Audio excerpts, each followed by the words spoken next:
My name's Lisa Ignash Sullivan. I'm a psychic medium and an energy healer. I am the other half and co-founder of Moonlight Sisters Paranormal with Shannon, Hmm. and we help people with troubled hauntings. We do investigations. Um, I've been seeing spirits since I was a little girl. As a little kid, that it was a gift. Because, as a kid, you don't really understand. You're like, is this real or is this, you know what I mean? Sure. Yeah. It was very real to me, but I didn't realize that it was an actual gift till I was an adult. I thought Gotcha. everybody had experiences like I had. Hmm. Okay. And you said where were you from? Originally from Detroit. Detroit. Hmm. Nice. How was Detroit growing up in Detroit? Oh, I loved growing up in Detroit. Right. It was awesome. Nice. Yeah. And so growing up there, do you still live in Detroit, if you don't mind me No, asking? no, I live an hour and a half north of there now. Got you. Yeah. Because I never brought this up to Shannon the last time. We did talk about how like Michigan is really big with like Native American Oh, energy. for sure. Did you have a lot of that come up living in Detroit? Did you get to pick up in anything like that there? So we moved from Detroit when I was about 13 years old. The experiences that I was having was primarily with children spirits. Mm. I also had a dark entity that would hang out in my closet. I didn't know that I was tuning in. I didn't know I was an empath. I didn't know, what was going on. So the Native American didn't play into it for me growing up at No. that location, but pretty much every location you go to, Right, right. Michigan, Ohio, Indiana, they're there. Got you. Yeah. With that being said, you understanding like who you are, you're starting to develop, who was the first person you talked to? Um, did you ever get to talk to your mom about it? Because you know how kids, we talk about like, hey, I had this experience, and some parents will blow it off like it's just, you know, imagination. Absolutely. I used to tell my mom about what I was hearing and seeing, and I was very blessed for her to, even though she didn't understand what was happening, she would just listen and act like it was normal. So she didn't make me feel Yeah. weird. Uh, like I said, with that reaction from my mom, I kind of felt like it was something that everybody was seeing and experiencing. I didn't realize till I was much Mm, older that they weren't. right. And she never had experiences in her life, like not even slightly. No, No. no, my dad did, though. I Got think it you. comes from my dad's side of the family. What's your thoughts on, is it hereditary or not? Like, do you think family members can pass it down, or is this just something that everybody can do? They're just not here and there, you know, how you say it, tuned in or whatever. Like, Sure. what's your thoughts on that? I think everybody has the ability to tune into the other side. I Hmm. think, like anything, people have their strengths, the things that come easier for them. For me, it started with clairaudience, and I really had to develop my ability to tune in and see, what I was hearing. But I think everybody has the ability to be able to do that and develop that. I do also think that maybe it runs in families. Maybe some, for whatever reason, are more sensitive in certain ways. I know that my dad was, even though, I was raised Catholic, so my dad wouldn't talk about it very often. My dad had all kinds of experiences, and he would also astral project in his sleep. But, oh, we don't talk about that Yeah, because we don't yeah, believe in that. yeah. And then there was also, my grandma told me there was a couple Russian sisters on that side of the family that were also into esoteric stuff. Right, So, right. So that being said, you mentioned something. You said as a kid, you've always had this dark entity in your closet, and mhm. how did you handle that? When you see things as a kid, it's very different than looking back at them as an adult. I have a very strong connection with the angelic realm. And when I was a child, um, I had a nightlight that I believed was a real angel. Hmm. And, as an adult, I know that there really were angels there protecting and intervening. And I actually, saw them when I was little. Um, I came in with the faith that the light always wins over the dark. Hmm. So even though it frightened me, I always believe that at the end of the day, the light wins over the dark. Right. And as an adult, I think light workers, when they're young, I think we draw attention. I think they know what we're being called to do as an Gotcha. adult once we get further into our lives. And I think they're kind of there watching, kind of waiting to sidetrack you to keep you from Hmm. doing what you're growing into and um, distracting. And so I mean, I did normal things that little kids did. Made Yeah. sure that my closet didn't have a door on it. It had a curtain. The curtain had to be shut so I couldn't see either side because I knew I was going to see eyes if I could see even like a little crack. So before the lights went out, before I went to bed, that curtain was shut. Right. And then I ran to my bed. So what made you think that or feel that it was something scary or something negative? Um, you could just feel the intent. Hmm. What I would call now is the vibration, the feeling of being watched in a not positive way. It wasn't protective. It wasn't inquisitive. It always hid in the dark. It never came out and talked to me. Other spirit would talk to me. I could see them. They would make themselves known. You could just feel the intent. Right. Did you ever think that that was like some like past like previous that people lived like the people that lived there that was just from lingering from then, or is it just something from it was attracted to you and it just happened to move like as you moved in the house it was It was showing up. watching I me. was watching you. Yeah, it was watching me. Jeez. As a kid, they're like every kid underneath the bed in the closet are like the Yes. two worst places, Yeah. So that being said, you start growing up, you're a teenager. As you were developing, did you still, because I know you said you were an adult when you really started to understand what you're dealing with, but as a Absolutely. teenager, we don't ever talk about like, because it does cause mental health issues. It does cause us to shut down, not want to talk to people. Yep. What did you Absolutely. do to help yourself and try to understand all that? And what did you have to go through? I completely shut it all down. Mm, I'm an empath and I didn't know I was an empath. I didn't know what that was and I didn't understand what that meant. And I was taking on a lot of energy from the people around me, and people in my life, and I just felt like I couldn't do it anymore. So I completely shut it down until like my 30s. gotcha. Um, Healthy way? No. Right, right. When you shut one aspect of yourself down, you shut it all down. Mm. I like that you said that. Is it true? And this is a question I can ask both of you, right? When you shut yourself off from every spiritual deal, you just find a way to like ignore it. You find a way to just not deal with it. Is it, yes, you can open back up and you can learn grounding, but like, is it harder than it was the first time? There's a reason why I'm asking this question, Sure. but does it make it just a little harder trying to come back and understand grounding and opening up to spirit and stuff like that? I didn't learn any of these techniques when I was younger. It was That's all yeah. in adulthood. Right. So, So um, I don't think you realize that you have to close down, and then maybe yeah, you're pushing all of it away so hard that Yes. subconsciously you shut it all down. And Yeah. getting it open back up is literally like opening up a can of one of those like toy can of worms, that it springs up out of all over. it's an Hmm. Because education too. yeah, because then once you open that up, it's like it all like starts overflowing, and it's a lot to process, and it Yeah. becomes very overwhelming. So you kind of almost have to you're drowning at first when you open it Right. back up. So And I think the reason why I ask you that question, this is personal for me. So as a kid, as well, like I've always had that experience. I've always had, so my mom and dad are real freaking crazy and they just always were in like negative energy. Everything was bad. I won't get in detail, but it was just crazy, crazy stuff. And I would always witness stuff, pick up things, kids or people that were around. And then, as I got to my teenage age, we moved into a funeral home Oh boy. and it was just like everything that could happen happened Yeah. from being choked, bed being shook. Um, there'd be, and it still happens now, but I guess it's different more now because but there would be people from like all the way down the stairs, all the way to my bed, and they're not bad, but they're just like, "Hey, my name is so and Right. so.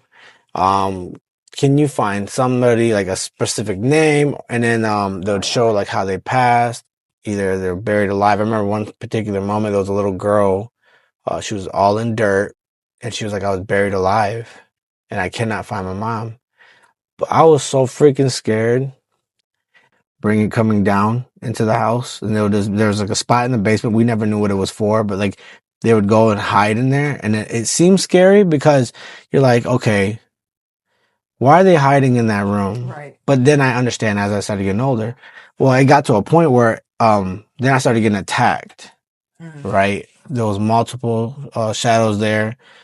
People used to do seances, and so that didn't help us No. before we moved in.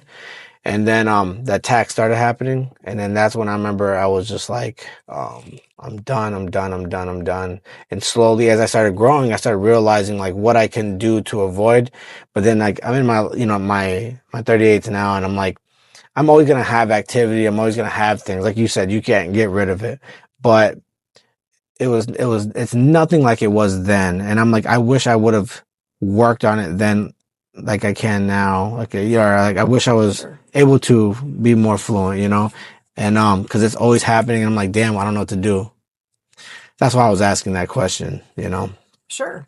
But yeah, so boundaries are super important. And I think that's what it was. I had no boundaries. Everything was just coming, When you're a kid, you don't know how to do those things. Yeah.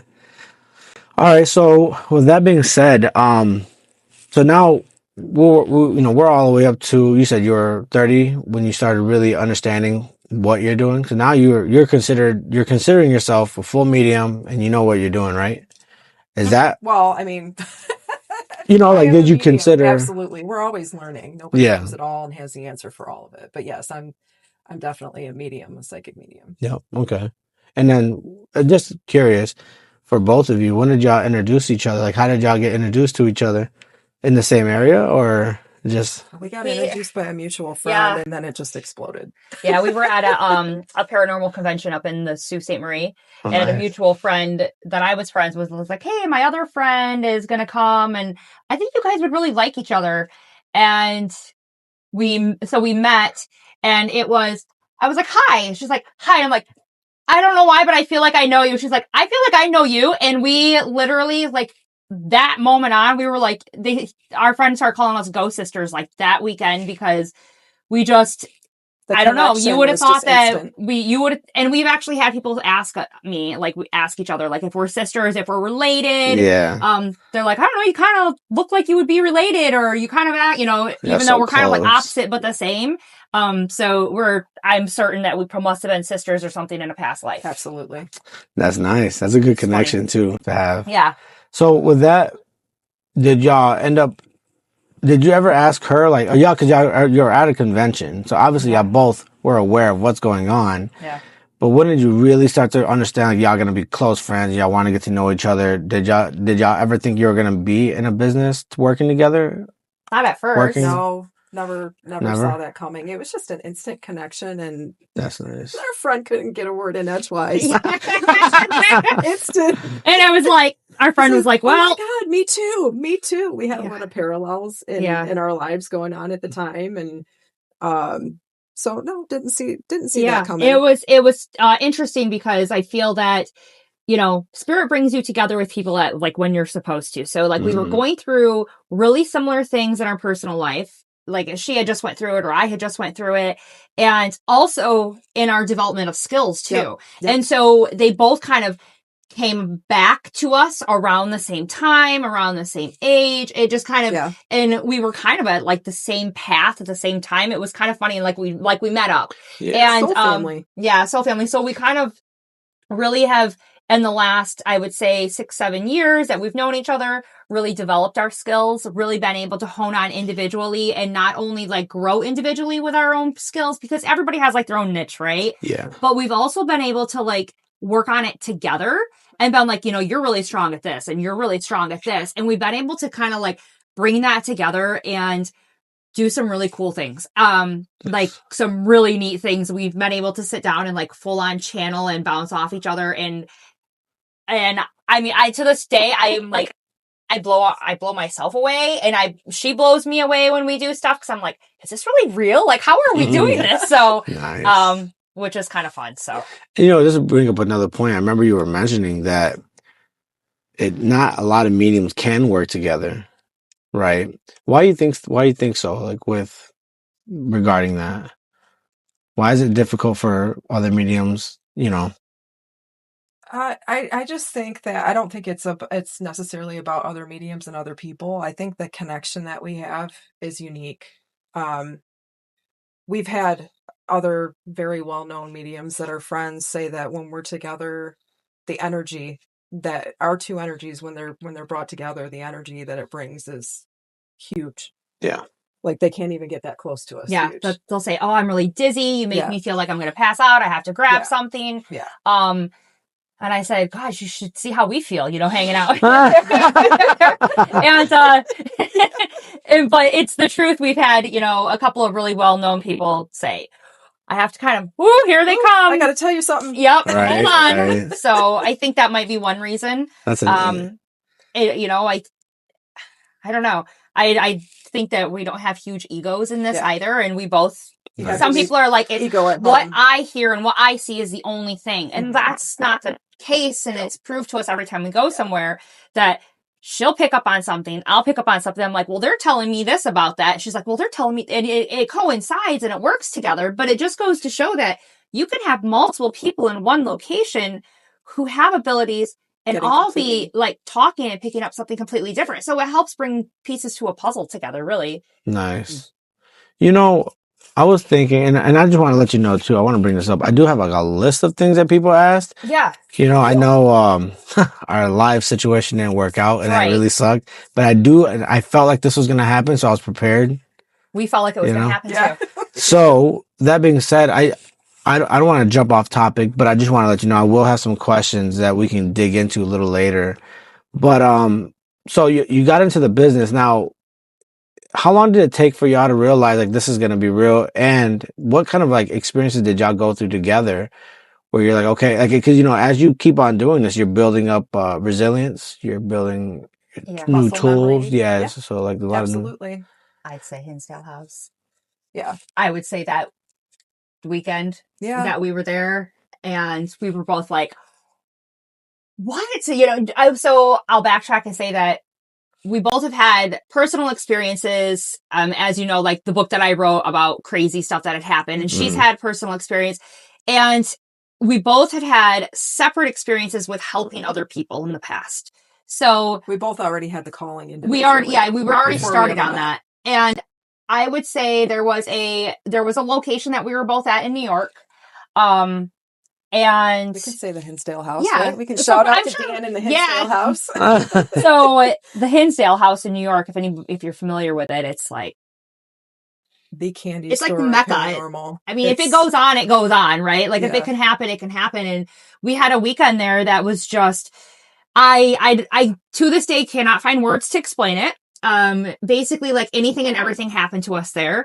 Good, bad. I mean, multiple people seeing things all at once. And I think that the way we worked together and handled it and the way that we started like really bouncing off each other, because it just flowed. It wasn't intentional. It wasn't intentional. And we were like, whoa, that was neat. That worked good. And from that moment on, we were like, we got to do more stuff together, because it was, So that was the first time we had met and literally went to this camp out type thing. 2 weeks later, she happened to be able to come to it, and I was already going. And we didn't even know we were going to be there together. We didn't know each other, a month before that. Yeah. Nice. So it was like right off. It was right off. It was right off the bat. We were like, okay, we need to do this together, because that was crazy. It was like somebody takes your abilities and they like plug us both in at the same time. So it's like, oh, your plug was kind of loose. Let me get it for you. That's how I feel like I could explain it. Like it's almost like we supercharged each other. Yeah. Yeah. That's beautiful. That is really nice when you find that. I think in relations to other people, you ever hear like people say, man, I just feel like I've known you for so long. Yeah. I feel like that's what that experience sounds like, Now, really quick, bringing up, you're dealing with your business, you're getting to understand like what you're doing with your gift. Did you think that, because there's always many forms of like healing, there's many forms of mediumship, you get into the paranormal services and you're here to help people and you give good services for that. Did you find yourself, because again, and this for some people that don't understand, I feel like, is it because some people think it's always scary stuff, but it's, there's good things, there's bad things that come with this. For sure. And when you get into the paranormal services, does it almost attract, like draw in that the negative stuff, like wants to come around you more to kind of get attention, or did that come in effect? I guess I don't know. getting into the business. I can't say that for me because I was from the house and the situation that I went through. It was already like in my path chosen. And then I was told that I was basically tagged. I was told I was tagged. I was a target, and they were like, we will always know where you're at and they will always follow me. So they all always know me everywhere. So I don't know if I would say that dabbling in paranormal just automatically brings it to you, or putting yourself in these situations. Being a light worker opens opens that door, and they can see. Now what if for the person that isn't really like focused on mediumship, but they just want to do it, because I think we always want to make sure that people do this safely. Yeah, sure. What would you say for them getting into paranormal services? Because if you want to do it yourself, the first thing that I always talk to people about is where your faith lies, who you call in, who's your protection, who's your go-to in your light. What do you it's really believe? important to have that, whatever that is, to have that in place, because when you open yourself up, you open yourself up. Exactly what I would say too with what Lisa said is, it's what do you believe? What are you going to fall back on? That's the first thing when people ask me that I talk to them about. Boundaries are important. Boundaries are huge. It'll take over your life if you don't set your boundaries. mindset. And then your mindset. What do you have going on up here? Because they will use it to their advantage. So even if you don't necessarily believe in this stuff and you just want to go and see if you can't prove something, I would say have a healthy dose of taking a look at your inner self and making sure that you're just in a really good headspace, because faith and a good headspace is probably the two most important things, because intention is everything. Intention is everything. Good thing you said. You said a couple of things I'd like to talk about. Faith. So what if the person is like just confused? Because there is so much confusion when it comes to faith. And there's Buddhist, Christianity, you have other different types of religion, and a lot of people just get a little off, and they're like, okay, which one helps me, right? Which one can I really focus on? How, what's best to explain it to them for a non-believer that wants to be a believer, right? What would you have to say, as long as it's a positive or something good and good in faith, right? Yeah, what I always say is who in your mind is the epitome of that light and protection and of all things good, because that comes in a lot of different forms. Yes, it does. And it doesn't have to be tied to religion either. Faith and religion are two separate things. Yeah, it definitely is. Yeah. And I think it's really important to have the respect for the fact that, when I started answering my calling, I was going to go help people. And then if I ran into something dark, I was going to call in somebody that, that's their thing. I very quickly realized, and working with my mentor and stuff, that wasn't going to happen. It was me that was going to be helping with the dark stuff. If you believe in one, having a healthy respect for the fact that the other one exists, and I think there's a lot of people that start out going in with no protection and nothing, and then they end up with attachments and all kinds of other things. Yeah. But not to say that it happens all the time or it's going to happen. Right. Right. So be careful. you get these people that are just doing that. When they do understand their faith and they're trying to learn how to defend themselves, I know this is one question I think everybody likes to ask, for how do you defend yourself? Because, we talked about building up a faith, and doing that, but there's always there's millions of ways to defend yourself. There's, and intention you mentioned. Yeah. So that's one, right? You use your intention, you use your faith. Because I'm a big believer in not just the cross or the sage. They're not going to completely do anything if you have no faith in them, right? That's absolutely right. And you got to, your intention has to be in that. The energy needs to be behind it. Right. So you've had a demonic case, you said, was it, if I'm correct? Y'all dealt with demonic cases. Yeah. And so with doing each case, do you find yourself having to alternate different tools and ideas and what works, what doesn't work? How do y'all come up with that? we do it on the spot. We just usually before we leave, we'll have conversation and I'm like, I really feel called to just grab this and I haven't used this in a long time. And she does the same thing. And so we both kind of make a toolkit. And things are coming to us prior anyways. And our guides too. Yep. I was gonna say our guides, and to the point that we're at now, it's a lot of working with the guides. Who do you call in? Maybe you use some black salts and certain like blessed objects, or with whatever you feel is the intent behind it. But some may disagree with me with this, but I have learned that coming from a state of love and compassion every single time, no matter what you're dealing with. Because I know movies like to make it seem like one thing, and I'm not saying you to go in there and just be like, this is it. But I have had conversation with demonic, and they have tried to make deals with me to stay. And I'm like, that's not, an option. And so, number one, I would say in my toolkit was you have to come from a place of love. You do. And that's really hard. I'm a Scorpio. And so I'm just going to say that's really hard, but I do. I'm usually really calm and I show them love and compassion too. We've also learned that most of the time when we think we know what we're walking into, that it turns out to be something completely different. Opposite. There's nobody out there, I don't care how many years you've been doing this, that knows it all, that's seen it all, that has all the answers, or has one single answer for any of these things. It's always a learning process. And most of the time, these negative entities and negative energies are demonic that people are never usually demonic. It's people or that have turned into something and been created into something, or it's some kind of just something that's never been alive, like an elemental. I call them kind of like a gray, they're in between. They're not necessarily good. They're not necessarily bad. And if they're not getting what they want, so that's where I stopped and I started I really have to come from a place of compassion. Yeah. And it works. Nice. Love is the opposite energetic wise from fear. So this leads that. This leads me into my next question. So shadows, right?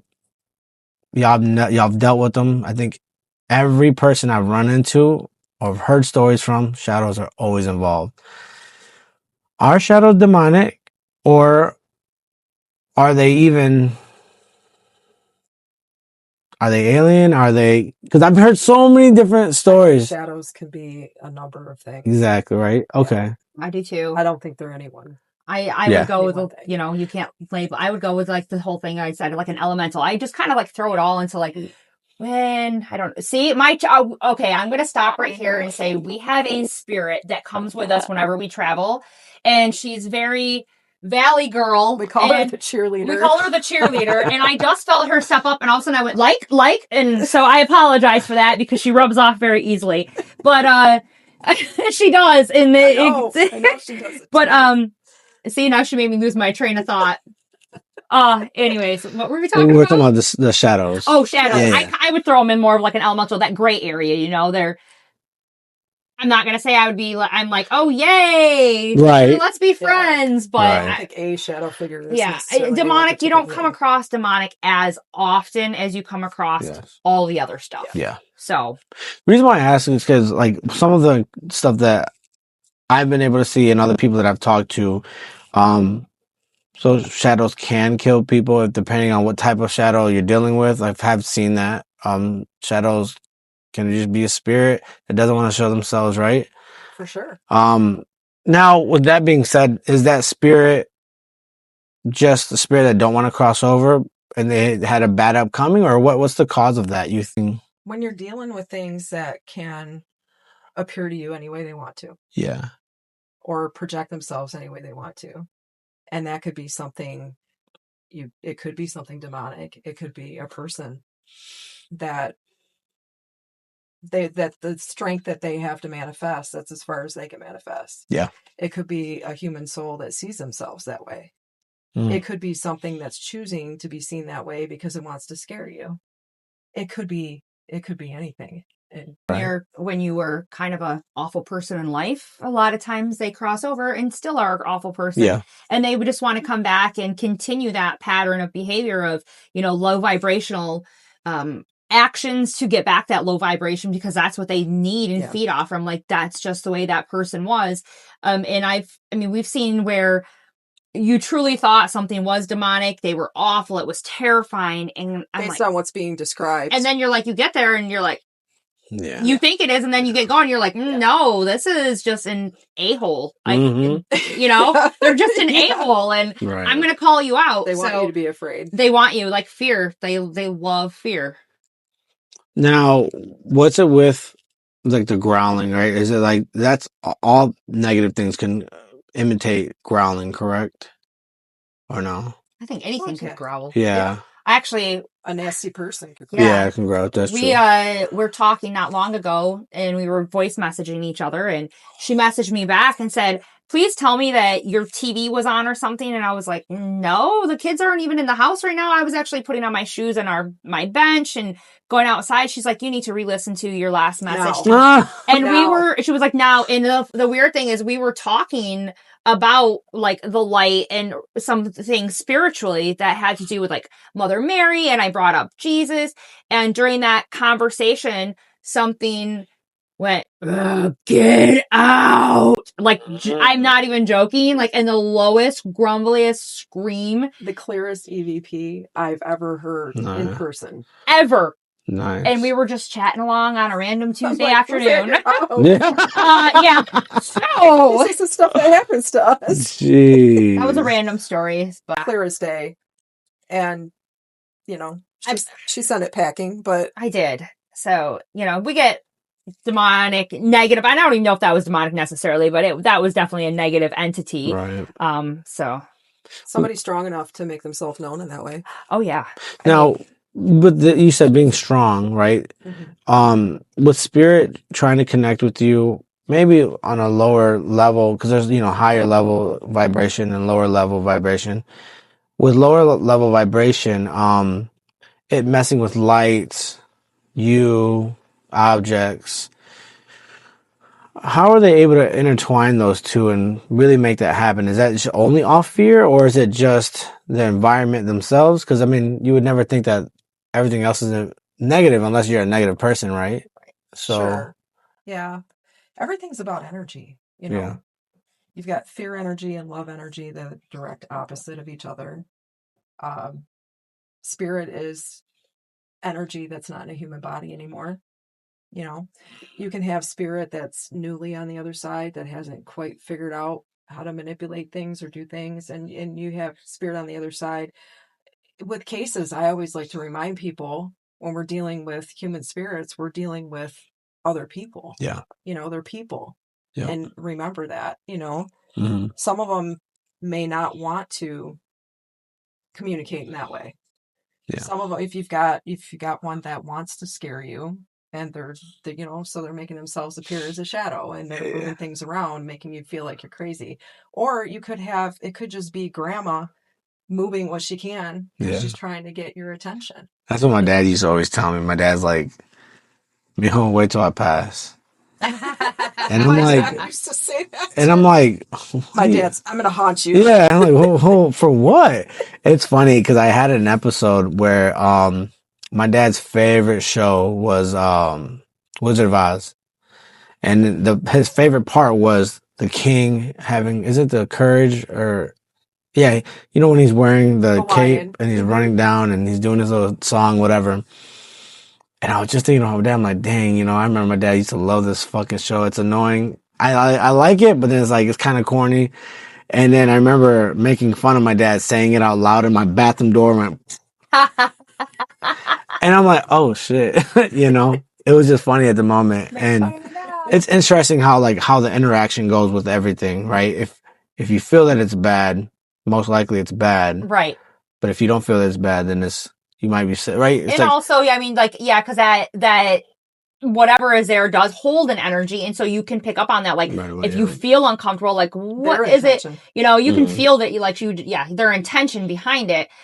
Because I've definitely been tapped and touched, and you're like, oh, it's like just a little kid. Or I've had like little kids, spirits that aren't like pretending to be little kids come up and like, they just know you're a mom or something, and they just grab a hold of your leg and grab a hold of our hands. We've had that at locations where like we've had little kids just hold on to us, begging us not to go. Yes. And Aw. then you start like crying because you're like, well, you can't come with me. And also, I've had other things pretend to be little kids, which is that's off the subject. Yeah. Well, so, I feel like it's just. well, that's like you see kids, like you see little kids, y'all like go through the process of just like helping them cross over as much as you can. Like, do you ever have those kind of episodes where you're going out to do that and then you're like, okay, let's just get as much people that want to cross over? Yes, we're not just helping people on this side Yeah. understand what's going on. We're helping spirit too. Right. What shocks me is when you have a spirit that don't want to leave. That always throws me off because I had that happen to me one time. I had 2 kids, and I remember I opened the door and I'm like, y'all can go. And then one left, but the other one didn't want to leave. They didn't want to leave. And I think that had to do with the grief of his mother. Sure. Yep. Yep. And I was like, dang it. I feel so bad because I like so much more I know, but they were just so really sad about the situation. I feel that a lot of times when you encounter that, that's what you get. Like the kids are waiting for their other parent and they're afraid if they leave, they're not going to find them. And so usually it's not just a, hey, let's go, kid. It's a one and done thing of them trusting they you. would have crossed over already. Yeah, they would have crossed over with whoever else has been through there. But it usually takes a few times of you going and talking to them and really like, hey, let's kind of like almost, I would say, building a relationship, building trust with them.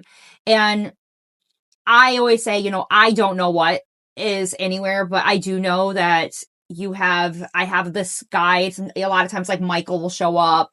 And I'm like, all I know is that if you come and you want to come back, you can. If you go and you want to come back, you can. And you don't see that very often because then I think that they go and they're like, oh, they must have went somewhere good. Right. Yeah, so, absolutely. But I would say it takes a few times. It's not just like a one and done situation. It usually takes conversations, them meeting us more than once and building trust just like you would with any other person. And they don't always go. No. Yeah. And sometimes you've got negatives where we had a situation where they didn't go because their mother was with them, but the mother was mentally unstable and they were terrified. Why would you want to leave your mom even if she's unstable? It's your mom to cross. And it was really difficult. I mean, we got the kids to cross, and then ultimately multiple visits, and then the mom crossed because they had crossed. But I mean, like we actually cried, cried. It's emotional. It's very emotional. I think about that too. Like with my experience with like my mom, I love my mom to death. But my mom just can't be a mom. She just was having a hard time. She had tons of kids and never had anyone to take care of. But still, she's a beautiful person. She just had her hardships. But I think about that with myself, like how I don't know. You get in a situation, you like judging, I guess, right? You don't want to judge. You don't understand what they've gone through, and then trying to teach them. Because like when my dad had passed, I knew my dad was gonna have a hard time. So I'm like, okay, I got this. Let's fix this. We got 10 years. I mean, not that I knew he was going to pass in 10 years, but I knew that it was going to happen. But I'm like, you know what, Dad, let's just fix this. Right? Because I knew once he started showing his love side, he's happy, he's crying a lot more. It's not normal for my dad to cry. I noticed that process at the end was so much easier for him to just go, and having him cross over, which that comes to another question. Do y'all, for people that don't understand, because they think from the Bible, right? When you do bad, depending on the type of crime or whatever you've done bad, does that allow you to not cross over? Do you cross over? I kind of know the answer, but I just wasn't sure, like, how would y'all evaluate it, Human spirits basically keep themselves here, stuck in limbo. There's nothing saying you can't cross over, but there are situations where you've got mental illness where they don't even understand where they are and what's happening. They're still stuck in that energy from this lifetime. There's situations where people have done things that their belief system is such that when they do cross over, they don't think they're going someplace good, or they don't know where they're going and they're afraid. That's good. And they'll hang out. There's a myriad of different situations, but I don't feel that there's ever, well, I shouldn't say that. The soul collector keeps people hanging out. I was going to say that soul collectors do. Yeah, but it's not a a deity, a god, or a devil, or Yeah. hell or heaven Can you concept. define? It's another entity. That's just Okay. higher in the rankings. I would add to that some victims are so traumatized by what happened to them that they become consumed with it. Gotcha. And they actually turn into almost what they hate the most. So their anger and all their hatred that they had for, say that there was a case where I worked where this young lady was raped and murdered, and she was so consumed by the anger that she felt inside and the trauma that she had, that she turned into this, and I'm not kidding, it kind of looked like the snake things on Beetlejuice. Like, she turned into something like that. And I honestly, at first, I was like, oh God, this is quite the entity. Broke it down, and I just kept getting this lingering. I'm like, this is not, like, I'm feeling like a woman here. Like, this is not a snake. And the more and more I talked to her, she had to see herself as human again, because she didn't see herself that way. Humanity. She lost her humanity. Yeah, absolutely lost her humanity in it. And once she realized that she let that consume her, she was like, that's not what I wanted. And she just felt so robbed of her life. And so, I mean, she once she realized it, it was all like the quickest moment ever. And she turned back into a girl. Yeah. I mean, she was in her early 20s and she crossed over like that. But there's also like that victim things that can happen, and it kind of spirals. I met a lady like that.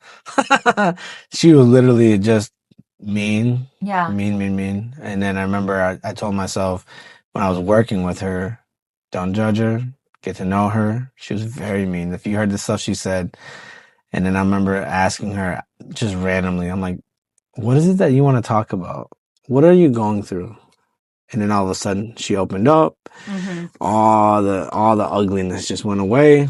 Boom. And then she opened up why she was acting the way she was acting. And I said, okay, I see it. Well, I also find that this is kind of like the trend. When I first opened up, I would have like lines of spirits wanting to talk. And it's like the second they can tell their story to us, then it's like they're gone. It's like they just have to be able to almost like replay it all out, talk it through. It's almost like we have to like verbal. They just want us to listen. And as soon as they're able to do that, like, oh, somebody can actually hear me. Okay, yes, I'm going to tell you everything. And then, okay, I'm good. I'm gone.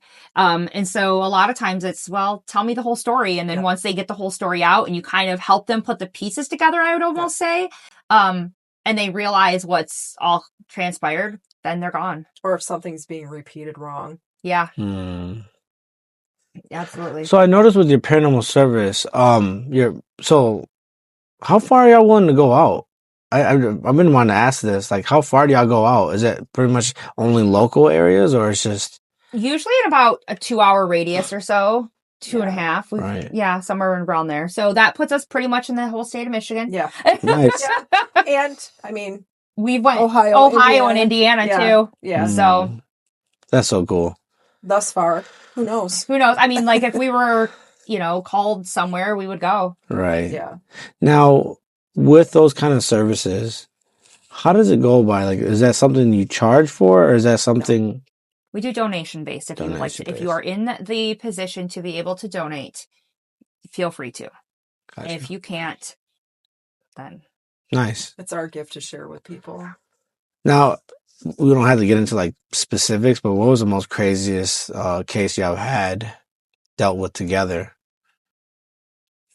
We should have thought about that. Wasn't a case, but when we were I'm trying to think of like the craziest one. At Hinsdale together. Now, mind you, we just met each other a week before, and we didn't know we were both going to be at that location the following week. I had a female coming to me prior to that. Actually, while I was driving out there, and she's going like this. And as I get, to the road, I've never been to that location before. She's, I'm like, I have to figure out some point in this weekend. I have to figure out what this woman is trying to show me, where she wants me to go. She dreamt about her. We weren't talking. We didn't know each other. We just met each other the week before. And then she got there. I got there and was like, what are you doing here? And I'm like, well, I had this woman. She's like, I dreamt about her. Had the same, was dressed the same and everything. And we started following where she was leading us and ended up going on a very long hike out into the woods and had this incredible experience with her talking about the souls there and why she's staying there until something's completed. And we came back and we were there with a group. We came back. They were getting ready to send people looking for us. We lost time. It had been hours that we were I out would have there thought we were channeling, there for talking. maybe an hour, hour and a half. Yeah. Wow. That and was pretty intense. I remember that. And the weird thing is we get out there and I would describe it as a circus went off in the middle of the woods. Like it went animals that don't belong in New York. It was like a little bit of Appalachian Mountain, like on the edge of it. But I mean, it was, so that kind of tells you too. Yeah. But it was like, it sounded like elephants and it was like a circus and it went all around us in like a circle. And we both went to get our phones and we're like, why don't we have our phones? Like, why wouldn't we have our phones on us? We always have our phones on us. And that really bothered me. And it was very bizarre because neither one of, we didn't have anything. We had nothing. Like, what are we doing out in the middle of the woods, walking into the mountains alone, where we don't live? I don't know. And just talking to this girl and following her, and she's telling us, like, there's X amount of bodies here. I mean, and we ended up talking to the person who owns the place, and he confirmed that he's also been told that. And then I find out, like, I think in the last year or two, they actually did, like, ground penetrating radar and got that exact number of bodies. And so I would say that was probably one of the... That was a wild experience. It was very wild. If you think about a movie where a herd of elephants is running through the jungle and you can see what's happening with the trees and hear what's happening. And at some point she's talking about the main negative entity at that location and he's coming. And you can hear and see off in the distance this cacophony of animals and noise that don't belong going like this through the trees and then going towards us. And that's when we went for our phones and we're like, why don't we have phones? And then we realized maybe we should get heading back. When we go back, and I mean, they were 3.5 hours. Yeah, they were like freaking out. Like, where did we go? That was pretty wild. That was pretty wild and unsettling. I would say another time, you know, this is kind of weird, but we have footage of setting up some equipment and I'm laughing. You know, I think having fun kind of helps too. So and I have a problem with swearing like a sailor when it's just us. We're bad. And we're bad. There was a camera that we just had going on a kitchen fridge down a hallway, and we were coming around the corner and I'm laughing and I don't know, I'm swearing literally in the thing. And there's a guy walks out. He's got keys in his back pockets, gloves. He walks out, a shadow, like it's on camera. And at the time, neither one of us thought anything of anything and felt anything. I walk right through him. Lisa walks right through him. He walks around the corner. Wow. We were like, well, so that was a lesson learned in, you know, you just never know when you're going to catch stuff. We're both sensitive. Yeah. We walked right through him. You know, when you're reviewing video footage that goes on for hours, I'm sitting there watching this video and I was like, wait a minute. I think I just saw something. Yeah, actually, I wish I had it, but I did have an episode where it's like it goes for an hour on that recordings. Having you two here might go a little longer, but I did get something, but I don't. The little girl spoke. Yeah. I heard the twice. Yes. And the reason why I can hear it really good is because the headphones are like super amazing, but like on the phone, you're just not going to hear it. I could hear it on the phone with one of them, and the other one I put on my noise canceling headphones that I use for investigations, and I could hear her clear as day. I was like, oh, interesting. So I know what you mean. Definitely. Yeah. But I would say at most, like, individual locations. Oh, I know one that we did that was kind of interesting. We really thought it was going to be something very negative. The people are like, my renters won't stay here. It's been going on for years and years and years. I used to live in the house. We're all scared of this. And so we were like, that's a wild one. This one was a wild one. I was like, God, let me think about this. And upstairs in, you know, like the attic crawl space things upstairs where like usually it's like a little panel in there. We opened it up and we could see like a little elemental guy in there, and we were like, well, it's okay. You know, we let him out by hand and he went out and we found a portal, and, you know, like a fairy portal, we found a portal, of trees and everything. Nothing grew in it perfectly. All the flowers stopped and it was a perfect spot. And we end up later that night in one of the rooms. We're like, this is the room. This is the closet. This is where everybody's scared. I start telling Lisa, I'm like, we're seeing this tall, scary thing. And I'm like, I don't know. I don't think he's scared. She's like, I think he's scared. I was like, I know, I agree. And so we decided to come from love and compassion because he was terrifying looking. He was lost. He had popped out of the portal from wherever he was from, and he was looking for home. He didn't belong there, and he had been there stuck for like 20 years. I'm not even kidding. And so we talked to him, like psychically, we started talking to him. We're like, we can help you. And other people would think we looked like crazy people.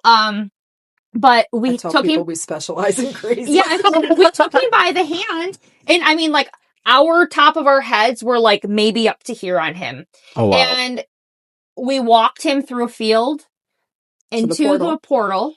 And he literally like looked at us and was like, the feeling was so different from when we first encountered him of like, big scary I'm going monster. to get you and I'm scary and I'm going to eat your soul to thank you. And he was like, I'm starving. I haven't ate in a while. You know, I haven't ate. Their time and our time's different. And he was talking about how he was hungry and he didn't have food here. In which I find it to sound, I mean, it sounds like we're living in some kind of like a Narnia movie or something, right? It was like a Narnia But it was really interesting. And afterwards, we just looked at it and we're like, once again, you can never go into anywhere expecting you know what's going on, because we went in there thinking for sure there was going to be some kind of a really dark entity or elemental type thing going on. And it wasn't. It was totally opposite. It was just, I mean, he looked scary and he felt scary at first. It's but a then very old farmhouse, very close to Civil War battlefield, Native American influence.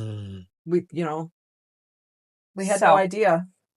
It was, once we talked, just, and what a beautiful thing. Yeah, right. It touches you. It does. It's an honor to be able to help in that way. Well, I do have something that I did have a question about. What if somebody sees like a gremlin? Yeah. Right? Because this is real, by the way. Somebody sees a gremlin, they give it little offerings, little things and whatever. And it says to this person, well, this is my territory. I live here. And this person says, well, I live here now, but I'll give you something if you just calm down and shut up, basically, And he did. And then I happened to show up. And when I showed up where he did the offering and he says where he sees it, I seen a shadow person. How did I get confused with that? Because I don't get to see the gremlin, but I get to see the shadow.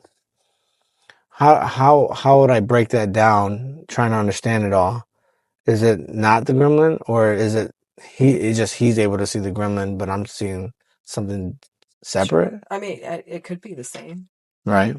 Because the same area hides in the same place. If it has the ability to project itself the way it wants to be seen, right, which a lot of elementals do. A lot of them are shapeshifters. It don't like me. It don't like me. Seeing one and the same, and that's maybe it felt threatened by you, and it wanted to appear more intimidating. Yeah. It very well could be. You have a thing where shadow people kind of freak you out. Yeah. And so it was like, I know how to freak out Rudy. Yeah. So that's where it goes back to one of our initial conversations here was you have to be faith in your mindset. You got to be good there.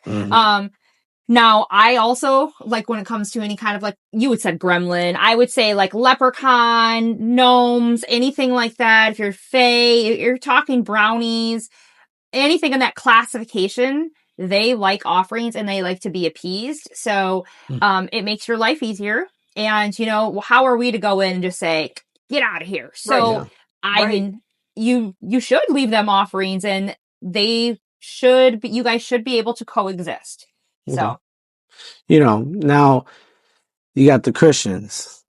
They're going to get super crazy about that. Because I think nowadays we have more Christians opening up, looking at things differently, because like I'm raised Catholic. Me too. That's just how I was as a child. I like how I was being like, we pray to saints, we pray to our family. It's like kind of an all thing. So it made it really easy for me. But growing up, when you start to see the truth, you start realizing, there's some things that are left out here. but it's you can't really like expose that because then people wouldn't understand it. It's just because it's not written in the book, right? Right. But with that being said, you do have Christians that are opening up that do want to understand the paranormal, the other side. And I feel like I had one guy I was talking to, and they're like, I just don't understand it. I'm like, I don't think you're ever gonna understand it because you're so closed off. But I think it was on the discussion on like who can cross over, and I'm like, you're gonna be amazed. Everybody's pretty much crossing over. It's just on the person that don't want, if they don't want to cross over, it's on them. They still have free will. Yeah, they have free will. So, but I just was thinking about the offering deal, but because I feel like some people are like, well, you should be careful. Not anybody should do offerings because you don't know what if you don't know. Everybody should be careful. To be careful with and stuff like that. So. I mean, like communicating with something you're not familiar with, you should be careful. Right. It's not like I'm cutting a chicken's neck and drinking the blood and setting the cup out, giving an offering. So I'm just saying, that's what I'm saying. Like the offering usually, like when you're talking about elemental, gnomes, all those kinds of things that you just brought up, gremlin, they like honey, bread, wine, shiny things, pieces of little plastic trinkets, fun little metal pieces, jewelry. All of your jewelry. All of my jewelry. That's the kind of stuff they like. So if you know what you have, or if you have a suspicion, like, oh, I think I've got a Fedor here, I think I've got this because they want treasure. Well, then you're going to leave something that would be appeasing to them, right? Yeah. Now, like I said, it's not like I'm trying to give peace. I'm not trying to give an offering, conjuring something that's Well, else, I'm just you're just trying to share. I like the word make peace was perfect because you're just like making amends. Yeah. And you're like, you do your thing, I'm doing my thing. Right. So it makes perfect sense. They're not asking you to, like she said, cut the head off a chicken or make a sacrifice or, something that's asking you to harm something else to appease them is a different thing. So something I'm probably going to switch the conversation with like crossing over, right? Is it, again, with everybody wanting to know more on like the process of crossing over, family members coming, does that get involved or how does that all work? Because some people don't understand crossing over. They think crossing over and they think immediately when you're dead, you just like into another place. Is there a process of crossing over before death? I've been told they have a waiting. So I'm just going to go with what Spirit has told me because I don't know. And I don't want to know for a long time. Yeah. And all I know then I'll go. is Spirit has told me before that like once they pass, they have like this initiation waiting time that they almost have to like come to terms, come to grips with it. And then from there, they have, whether it's 2 seconds in our time or not, I don't know. But then Spirit says that they have other people on the other side waiting for them. Now, when I have encountered Spirit that's like, I'm lost, I'm looking for this, like I mentioned before, they usually want to tell me their story. And then after that, the weird thing is I'll feel like somebody else shows up for them. And I'll tell them, I said, I don't know what it looks like, but if you look over to the west is always where it opens up. And if they look into the west, there's a light. And I've been told, oh my gosh, I see so-and-so. I've also had like angels come down and take them. And in my mind's eye, I will see this beam of light come down and almost like suck them up. And it's kind of weird. And then like they just disappear. So that's what Spirit tells me it's like. And so when I say we're crossing somebody over, it's having that conversation, telling them basically you don't know what's going to happen, but you do know that there's people who love them that are waiting there, and that St. Michael, usually it's like some, like some kind of an angelic realm comes forward and goes and walks with them and takes them to whoever's standing there waiting. I've had family step forward. Sometimes it's just the light. I usually call in angels to help. Yeah. Because if you have somebody that's been traumatized or is kind of hesitant, or if they're afraid, the angelic energy is super calming and trusting, and and they're going to make sure that they get to where they're going. And sometimes I do see family step forward. A lot of times I do see family step forward when they're crossing. The way I see them is just kind of shadows within the light. Mm-hmm. Their silhouettes are a little bit darker than the light they're standing in. Gotcha. You know, Gotcha. and the person will recognize who they are. Sometimes you can help them cross over by calling in someone specific. Mm-hmm. You know, the children and the woman that she was talking about earlier, the kids were hanging out because they wanted mom to go with them. Mm. They had no other agenda other than they wanted mom to be okay. And we wanted to cross them over altogether. It didn't work that way. We were able to cross the kids over much sooner than mom, but eventually we caught mom in a lucid moment and were able to get her to cross over as well. And they were definitely there waiting for her. Yes. Hell yeah. I believe and it all goes to belief. Everybody has different beliefs. Nobody's right or wrong. We don't know, right? Unless you've had if you're a person that's had an experience and come back, then maybe you have a better view of what that looks like. But I think we have life review just from channeling spirits for readings for people. You have obviously a much broader view of everything once you're in spirit than you do when you're here having the human experience. Mm. And I do believe that they also help heal their souls and help themselves by hanging out and helping family, you know, from the other side. So is that like after they cross over, then it's easier for them to come back to connect, or either or, it doesn't matter? Well, when we talk about a spirit being stuck, they're kind of in between. Right. And they could be stuck because of an idea, because of a location, because of a person. You know, there's a whole bunch of reasons that they could be hanging out. Once they're free of that, they're free. Yeah. You know? Yeah. Okay. So if they want to come back, watch over, come back and communicate, you know. So with that being said, like when some family members can't come back, and well, they always come. Okay, so they do come back, but they get frustrated because some people are just not listening. And then all of a sudden, because I think I have this with my dad. My dad gets frustrated because I'm not listening to him. But at this point, I'm like, okay, I got so much shit I'm worrying about right now. Let's just, you know what I mean? Yeah. But I do, like, my cousin called me. She's like, hey, your dad's he wants to get a hold of you. It's like a damn phone. It's not like a damn phone, right? Right. But she was like, hey, you know, and why are you not listening? So, well, I'm kind of busy right now. I've been trying to work on this damn car. I got all this stuff going on. I said, but I'll start meditating on it. Normally when my dad did come speak to me, I started off with a prayer, and then I can remember I would hear him and he would say some things, or the other way it would be like in dreams where he would sit down with me and he's like, you know, we'll have a big conversation. Sure, yeah. And then it ends from there. So yeah, now regarding, because people I think don't understand, I think, you always go over this, medium, psychic mediums, right? They're like, well, how does that actually work? And so we just probably went through it like 100 times talking through these conversations, right? Is there any way, because I do have, this where the live was important, because people wanted to ask certain things, Right. and I'm like, dang it, I feel so bad. So is there still any way if we could maybe pick one person or two to get a message from, if there's something I can like pick from them, or do you need an object of theirs? How does that go by doing that?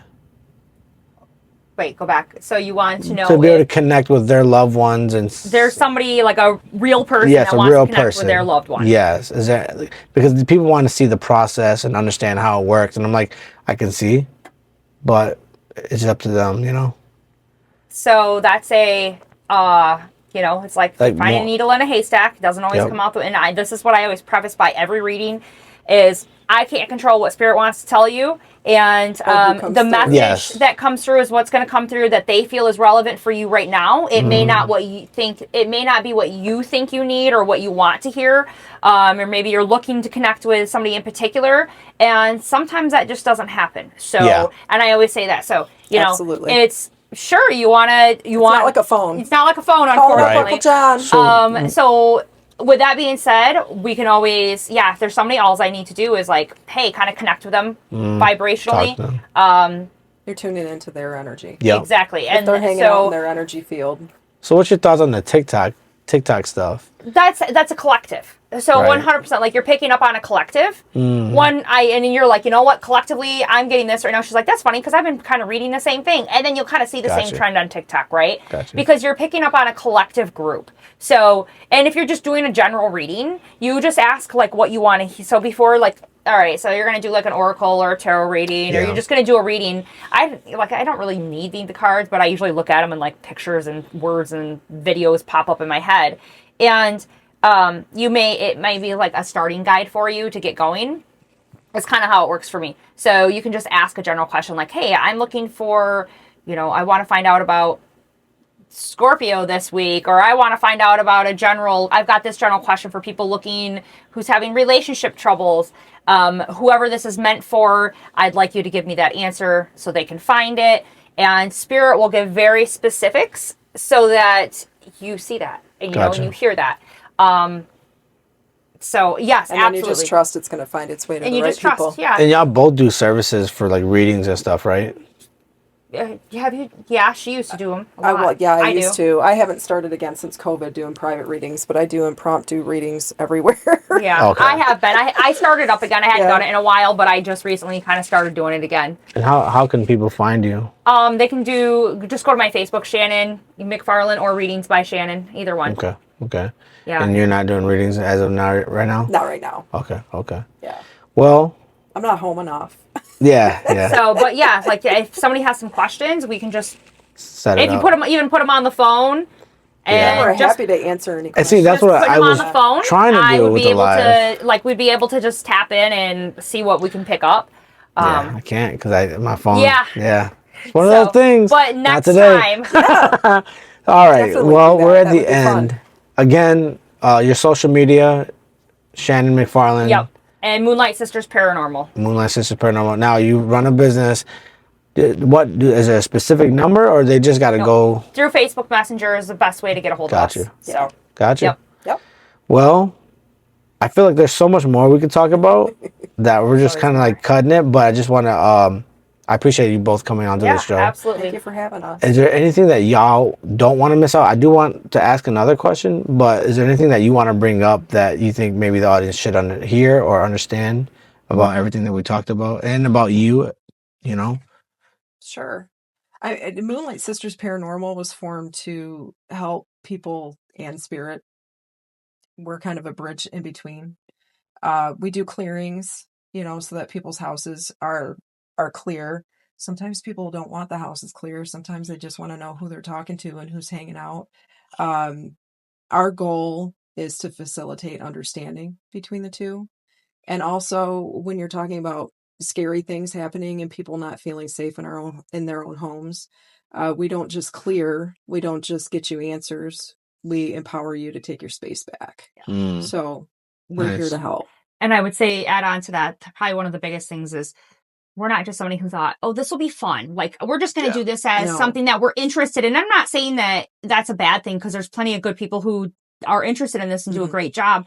But I truly lived a nightmare movie. So after that, I was like, I never want somebody to ever feel the way we felt in our house when I had little kids, and you're so stressed out and it's so much, and there was no one to turn to. Yeah. I don't ever want anybody to ever feel like that. So if I could even help out, one person ever, it would I know that was my purpose in going through what I went through. And so that would be one thing that I would add on is we have been through that stuff. I have seen that stuff.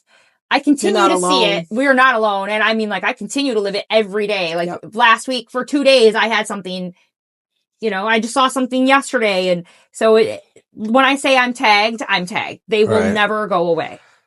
And so, we're not scared. We will sit in and we will go through anything. And we'll do what I'm saying, like, people are like, well, are you sure you really want to go sit down in that basement? We'll be there. Mm-hmm. I may be scared of spiders, but she'll save me from the spiders. That's my job. But, yeah, that was probably all I would add on to it is that's, I think another thing too, I thinking back to being a kid and having the thing watching me in the closet every night. And you mentioned bed shaking. Mm-hmm. I woke up to my bed shaking every single night. It became a norm for me. Mm-hmm. I think it's important for people to know they're not alone. I think it's important for kids to know that they're not alone and have somebody to talk to. If we had a nickel for every time somebody called us up, messaged us, or came up to us at an event and said, this is going to sound crazy, but we love that stuff. And that's what, what we're here for. Smiling, I'm like, live for. Go for it. Yeah. Bring it. Not crazy. Seen it, done it, heard it, or I've heard about that, we still have a lot to experience. And, as always learning, we're learning new things. We listen to other people's ideas all the time. And so I always say you're always like a kindergartner, it's like no matter how much you learn, there's that much more to learn. I'm going to throw out a couple of things for the very end, some fun stuff. Aliens and Bigfoot. Do you feel aliens exist, and are they trying to help us with our abilities? How do you feel about aliens? Do you think they're good or bad? I haven't had personal experience, but for me to say that that's not out there, that it doesn't exist, would be like somebody saying to me that the things that I've experienced and seen don't exist when I've experienced and seen them. I totally believe that we're not alone. It doesn't make sense that we would be alone. I think that's human ego, like at its best, saying that we're the only ones here. So, and I think with any race, you have good and bad.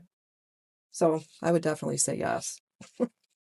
And I know you had your experience. I did. I did. Yeah. When I lived Plus, at the house.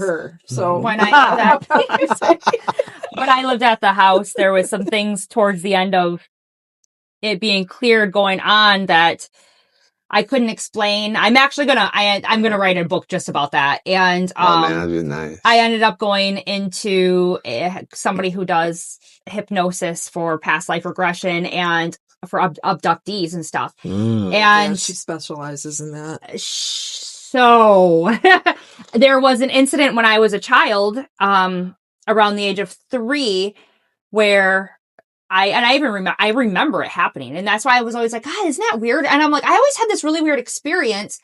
And I won't go into details about it now. I know we're cutting short, but, no, I had missing good. time. And like the police came, everybody was looking for me in the woods, and I suddenly come walking back out. And in the regression session that I did, I go into detail about where I was going and who I was with. It's a 411 story. It is a 411 story. And it took me a while to even talk about the stuff without breaking down and crying. So like I instantly had to take a deep breath, and it makes me, I can sit here and we can do demons. I will put my arm around the demon all day long. That's how I feel like at this moment talking about it. And when I start talking about this, it makes me feel very nervous. So I do believe that. I know it sounds, I always think like that. Does that sound crazier than like the ghost and spirit stuff? But then rationally, how could we say we're the only ones here? Right. So I do think there's good. Is that because it's like the mysterious side of it?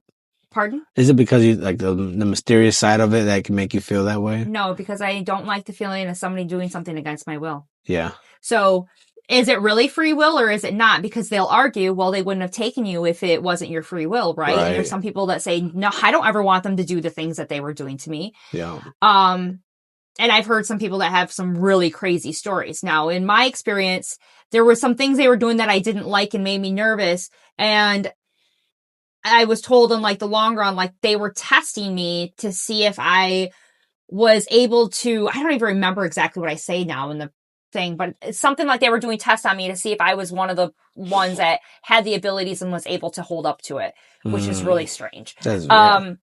But I do believe in aliens very much. So I live in Michigan, so how can you not believe in that, right? And Bigfoot is kind of a given. To me, that's very believable. It's not my passion to go out looking. But right. You know what? We're talking about cryptids in general. Yeah. How can you just take one species out and say it's with not? Elementals with honey. So yeah. And walking a big guy to a portal. So right. I would always assume like, okay, so Bigfoot was, there's spirits of everything. Animals. We don't know how it was way before us.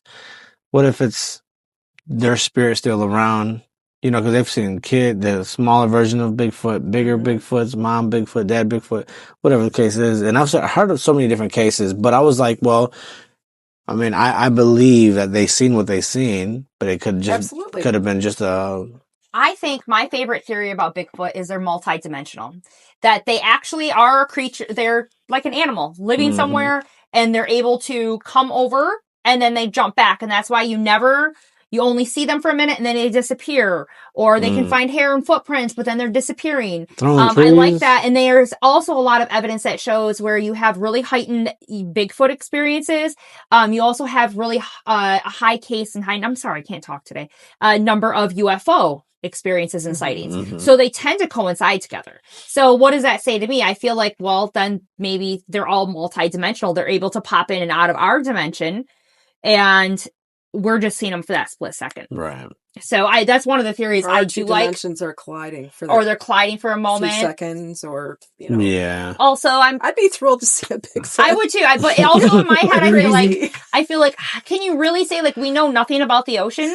And oh my God. We know nothing about half the stuff. They're constantly like, well, did you know that this is here? And you're like, wait, what? I mean, it's so I don't think it's far-fetched to say that an animal is living that's the size of a person or bigger. And it's not something we see all the time. I mean, I don't think that's far-fetched. There's a doctor, I can't remember his name, but the doctor says that the government did find aliens, took the technology. So this guy is like throwing out a bunch of information. The dude had a lot of valid stuff, and he's talking to like a lot of valid people, and his life was at stake. A bunch of people he was with end up dying because of it. But he mentions that they took the technology and they know how to make things move as fast as their ships, but no one can ever be inside of it because how fast it is will kill the human. They don't understand that part of the technology yet, but that they are manipulating that technology with people. And that's to be able to get away with certain things. Yeah, I've heard that. And that's why we went from a really slow, steady, progression of technology to boom, it just went like, are you kidding me? This is crazy. This is insane. Right. I would say that alien or, stuff from other places isn't quite so... Yeah, far. Yeah, it's not like, it's all Independence Day craziness. Yeah. Well, and, the government never keeps secrets, right? Oh, my God, So, right. Yeah, dude, the government's got their hands in everything. I mean, everything. Project, whatever, MK Ultra, all that crazy stuff. Everything that we thought was fake came true. Think about it, right? They said them listening through our TVs and our phones. Now, they're doing that already, and it's well known. Yeah. That's not a conspiracy. Yeah, it's not at all. But when you look at all the conspiracies, they've all kind of came true. Yeah, I think there's like, oh, shit. Some crazy statistic about that, I would say we're very open-minded people. Very. Yeah. Well, I don't want to hold you up. I really do. Yeah. Yeah, right. Thank you. I'm so happy to have you out here. And if you want to ever do another show, we can talk about something specific. Maybe another event coming up. Maybe you want to do a smaller event and you want to talk just about that. We can always do something together. I'm always going to be working for y'all. So y'all perfect. Just let me know and we'll put some shit together. So, alrighty.